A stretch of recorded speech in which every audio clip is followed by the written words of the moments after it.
Yo, what's going on? My name's Guvna B. I'm a rapper and an author from London, and I'm going to be talking to you a little bit about help.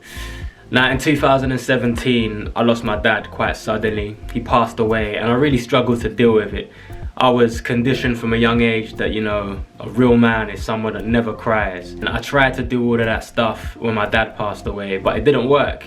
And I ended up having a bit of a breakdown. And I was crying, and after I had cried and was in floods of tears, I felt this weird kind of freedom that I hadn't really felt in a long time. And that's when I realized that actually maybe it's good to externalize some stuff. Maybe it's good to not keep everything in. It was a wake-up call, and I realized that I need help.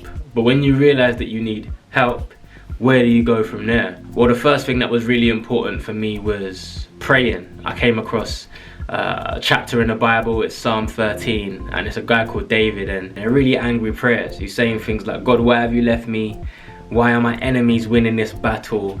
And that kind of opened my eyes, because I realized that God is big enough to deal with my real prayers, my real anger, and my real doubt. So that was the start of me really praying and telling God what I was truly feeling. The second thing was I had to try and find people in my life that cared about me so that I could be vulnerable with them and practice honesty. So I started to think, who are the people in my life that have consistently been there and shown me that they love me? Even though it's a massive thing for me to be vulnerable, even though it's a huge thing for me to ask for help, I can trust these people because they care for me. And so I started to practice vulnerability and honesty with those people. The last thing that really helped me was finding perspective. I used to look at every Father's Day, every birthday that went by, and get really upset because it felt like my dad was getting further and further away. But then I thought about what I believe as a Christian, and I believe in heaven, and my dad was a Christian too, so I believe that he's in heaven. When I switch my perspective and think about it through the lens of heaven, every Father's Day that goes by, every birthday that goes by,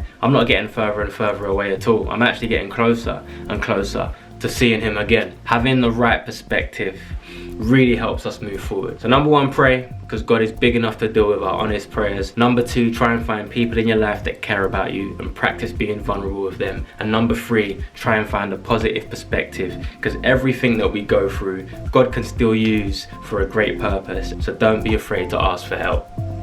Peace.